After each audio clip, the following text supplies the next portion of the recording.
అధ్యక్ష, రాకేష్ రెడ్డి గారు ఇందిరాగాంధీ గారి గురించి ఉక్కు మహిళ అని వారు గౌరవిస్తున్నారని ఒక పక్షాన చెప్పుకుంటూ స్లిప్ ఆఫ్ టంగ్ ఎక్కడన్నా అయి ఉంటుందని చెప్పాను నేను. సరే ఏ ఆలోచన వారి ఆలోచన దృక్పథం చెప్పారు అధ్యక్ష. వారి పట్ల గౌరవము, వారి పట్ల ఉన్న నిజమైన భక్తి కూడా వారు తెలియజేయటం జరిగింది అధ్యక్ష. ఈరోజు మాకు కూడా సభను ఇంకా కూడా, ఎందుకంటే డిమాండ్స్ మాకు కూడా ముఖ్యం, డిమాండ్స్ పరంగా వారు కూడా చర్చించాలి. అవి అనేక అంశాలను దృష్టిలో పెట్టుకొని ఈరోజు నేను కోరుతా ఉన్నాను, ఎవరు మాట్లాడినా కానీ సరి అయింది కాదు, ఎవరు మాట్లాడినా సరి అయింది కాదు. హరీష్ రావు గారు మాట్లాడినా సరైంది కాదు, ఎవరు మాట్లాడినా సరైంది కాదు. శ్రీధర్ బాబు మాట్లాడినా సరైంది కాదు, శ్రీధర్ బాబు మాట్లాడినా సరైంది కాదు, ఎవరు మాట్లాడినా సరైంది కాదు అధ్యక్ష. నేను నేను నేను మహేశ్వర్ రెడ్డి గారు లేచి అరే కూర్చోబోయా డాక్టర్ కూర్చో, అరే వాట్ ఇస్ దిస్, కూర్చొని మాట్లాడుతున్నాడు కూర్చో, వాట్ ఇస్ దిస్ యార్, వాట్ ఇస్ దిస్, కూర్చో,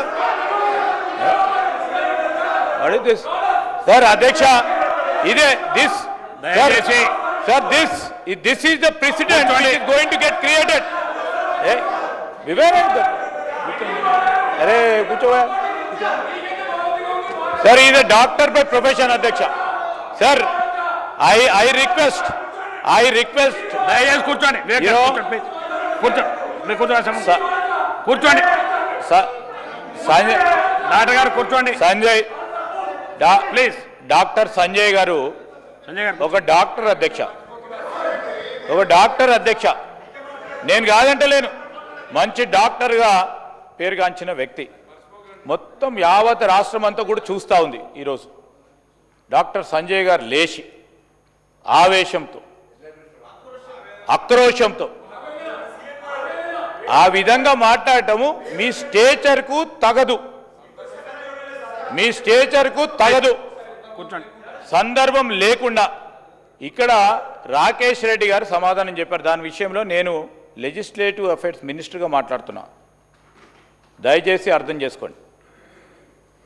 I have certain privileges on this floor of the house to speak as a legislative minister. Everybody will accept and respect అని అనుకునే మాట్లాడుతూ ఉన్నాం అధ్యక్ష. ఈ సందర్భంలో సభా సాంప్రదాయాలకు సంబంధించి మీరు ఒక రూలింగ్ ఇవ్వండి అధ్యక్ష, మీరు ఒక రూలింగ్ ఇవ్వండి. మేము అడుగుతా ఉన్నది అది. It's about the డెకరమ్ of the house అధ్యక్ష. నేను రాకేష్ రెడ్డి గారు ఈరోజు ప్రస్తావన చేస్తూ ఇందిరాగాంధీ గారిని మేము అతిగా గౌరవిస్తాం, ఉక్కు మహిళగా నేను కూడా ఈరోజు అనేక సందర్భాలు వచ్చినప్పుడు ఖండన చేసినాను, మాట్లాడి we respect you and we thank you for that. At same time ఎక్కడైనా మా ఆందోళన అంతా ఎవరిది అధ్యక్ష, మేము 3 సార్లు ఒక్కసారి ఎన్నికైనా సభ్యుడే, 5 సార్లు ఎన్నికైనా సభ్యుడే. మీ వెనుక కూర్చున్న గౌరవ శాసనసభ్యులు, ముందు కూర్చున్న శాసనసభ్యులు రూల్స్ గురించి మాట్లాడితే చెప్పిన రూల్స్ అనేది మొదటిసారి మనము ఓత్ తీసుకున్నప్పుడు రూల్స్ రెగ్యులేషన్కు సంబంధించి ఓత్ తీసుకున్న రెండో క్షణమే రూల్స్ చదువుకునే రూల్ బుక్ ఇస్తారు అధ్యక్ష. మీరు అందరూ కూడా చదువుకుంటారు అనే ఆలోచన మాకు కూడా ఉంటుంది. ఎవరు చదువుకోకుండా లేరు ఇక్కడ, మీరు కూడా చదువుకున్నారు, అందరూ కూడా చదువుకున్నారు. 119 మంది. ఎవరికో ఒక్కరికే తెలుసు, లేకుంటే మా సెక్రటరీకే తెలుసు, మా సహచరులకే తెలుసు అని అనుకొని పోము అధ్యక్ష. అందుకోసమే మేము చూసి నేర్చుకుంటాం, కొన్ని అనేక ఈ సంవత్సరంలో కొన్ని చూసి నేర్చుకుంటాం, కొన్ని రూల్స్ ద్వారా తెలుసుకుంటాం, కొన్ని ప్రొసీజర్ ద్వారా తెలుసుకుంటాం, కొన్ని ప్రెసిడెంట్స్ ద్వారా తెలుసుకుంటాం. నేర్చుకునే ప్రయత్న భాగంలోనే ముందుకు నడవాలని చెప్పిన తప్ప మేము ఎప్పుడు కూడా అహంకారంతో పోలేదు అధ్యక్ష.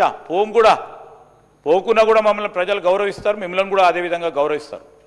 ఎవరు ఏ విధంగా పోవాలో తెలుసు. స్పెసిఫిక్ మెన్షన్ చాలా సందర్భాల్లో చాలామంది ఒకసారి ఎన్నికైనా, రెండోసారి ఎన్నికైనా, 5వ ఎన్నికైనా, 6వ ఎన్నికైనా మన ప్రవర్తన అంతా కూడా గౌరవ సభ్యులు తెలుసు, ప్రజలందరూ గమనిస్తూ ఉన్నారు. ఎవరో మేము కూడా అనేక సందర్భాలు రియాక్షన్ చూపెడితే రియాక్షన్ చూపెట్టచ్చు అధ్యక్ష, 2 రోజులు టీవీలో కనబడచ్చు. అది కాదు ప్రస్తావన ఇక్కడ. నేను మహేశ్వర్ రెడ్డి గారిని ఎందుకు కోరినంటే అధ్యక్ష, BJLP leader, why I'm saying out of concern, I'm saying we have to create a president. నేను కూడా మాట్లాడుతున్నప్పుడు, లేకుంటే తుమ్మల నాగేశ్వరరావు గారు మాట్లాడుతున్న అపార అనుభవం ఉంది అధ్యక్ష. వారికి కూడా మాట్లాడుతూ ఉన్నప్పుడు మమ్మల్ని చూసి మొదటిసారిగా శాసనసభ్యుడిగా ఎన్నికైనడు. ఆ విధంగానే మేము మాట్లాడిన తీరు కానీ మేము మాట్లాడే ఆ విధంగా చేస్తే తప్పో తడకనో ఏదో విధంగా తెలుసో తెలియకనో ఆవేశంతోనో ఆ ఫ్లో ఏదన్నా వచ్చినప్పుడు ముందు నిలబడి అది కాదు అని చెప్పే ప్రస్తావన చేస్తారనుకున్నాం. మళ్ళీ నేను సిద్ధు ఇట్లనే ఉంటాం అది కాదు సార్. నేను ఎందుకు చెప్తాను అంటే వారు కూడా తెలుసు, వారు కూడా సీనియర్ శాసనసభ్యులే. నేను ఈరోజు కోరుతా ఉన్నది, ఈరోజు మాకు కావాల్సింది డిమాండ్స్ ఉన్నాయి. డిమాండ్స్ పక్షాన అందరూ మాట్లాడాలి, చాలామంది మాట్లాడాలి. ఈరోజు మేము ఒక స్పిరిట్తోని, ఒక డెమోక్రటిక్ స్పిరిట్తోని ప్రస్తావన చేస్తే నిజంగానే ప్రధాన ప్రతిపక్షానికి సంబంధించిన సభ్యులను వారి నాయకులను కోరినాం వారు మాట్లాడేది ఉందని. దాన్నవన్నా గౌరవించాలి అధ్యక్ష. దేన్ని కూడా గౌరవించకుండా ఏ విధంగా నడుస్తాం అధ్యక్ష? మేము బుల్డోజ్ చేసి నడపాలనే ఉద్దేశంతో లేం. మేము ప్రజాస్వామికంగా ఈరోజు డిమాండ్స్ పైన కానీ అదేవిధంగా బిల్స్ పైన కానీ చర్చ జరిపి మాకున్న అంశాలను ప్రజలకు తెలియజేసే కార్యక్రమంలో ప్రతిపక్షాలకు సంబంధించిన సంశయాలు కానీ అనుమానాలను కానీ ప్రజల మధ్యలో పెట్టి ప్రజలే నిర్ణయం చేస్తారని ముందుకు పోతా ఉన్న తరుణమే అధ్యక్ష ఇది.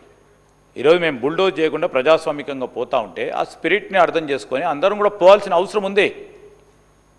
అందుకోసమే నేను అనేక సందర్భాల్లో చెప్తున్నాను. అనేక సందర్భాల్లో సరదాగా మాట్లాడతారు అధ్యక్ష. మా ఎమ్మెల్యే గారు వస్తూ ఉంటారు, సరదాగా that should be the spirit. కానీ నేను ఈరోజు కూడా కోరుతా ఉన్నాను, ఇప్పటికి కూడా వారు మీరు ఎన్నిసార్లు చెప్పినా మీ సంబంధించిన మీ ఆదేశాలు, మీ డైరెక్షన్స్ పార్టీ ఇవ్వకుండా సరే వారు ప్రస్తావన చేసిండ్రు. సరే ఇందిరాగాంధీ పట్ల గౌరవం ఉందని చెప్తా ఉన్నారు. గౌరవం ఉంచే కార్యక్రమం భాగంలో మీరు చేసిన ప్రస్తావనను కూడా దృష్టిలో పెట్టుకుంటాం. కానీ మా అందరికీ కూడా ఈరోజు యావత్ రాష్ట్రానికి సంబంధించిన ఒక పక్షాన మహిళా సోదరుమణులు కానీ, పేద వర్గాలు, ప్రత్యేకంగా దళిత వర్గాలు, ప్రత్యేకంగా ఈరోజు ట్రైబల్స్, ఆదివాసులకు సంబంధించి మైనారిటీ వర్గాలకు సంబంధించిన నాయకురాలిగా ఉన్న ఇందిరాగాంధీ గారి ప్రస్తావన ఈ విధంగా వచ్చినందుకు చాలామంది కూడా బాధపడుతూ ఉండొచ్చు అధ్యక్ష. మేము కూడా అందరం కూడా బాధపడతా ఉన్నాం. మేము కాంగ్రెస్ పార్టీ అని కాదు, ఓ మహానాయకురాల ప్రస్తావన ఈ విధంగా రాకూడదని బాధపడ్డాం. కనుకనే ఈరోజు డిమాండ్ చేయడం జరిగింది. మా సభ్యులందరూ కూడా ఒట్టిగానే డిమాండ్ చేయలేదు. ఈరోజు నేను చెప్తా ఉన్నాను, please don't make a commentary అధ్యక్ష. ఈరోజు నేను కూడా చెప్తా ఉన్నాను, మేము చేసేది మా సభ్యులందరూ బాధపడతా ఉన్నప్పుడు కానీ ఈరోజు ప్రస్తావన ఆ విధంగా చేసింది. అయినా కానీ వారు నేను అనలేదు అంటున్నారు, ఆ విధంగా అనలేదు అంటా ఉన్నారు. నేను అయినా కానీ వారు మాట్లాడిన దాన్ని రికార్డ్స్ నుంచి తొలగించాలి. ఖచ్చితంగా కూడా మీరు తప్పకుండా, నేను ఈరోజు చెప్తా ఉన్నాను, రూల్ తప్పకుండా మేము డిమాండ్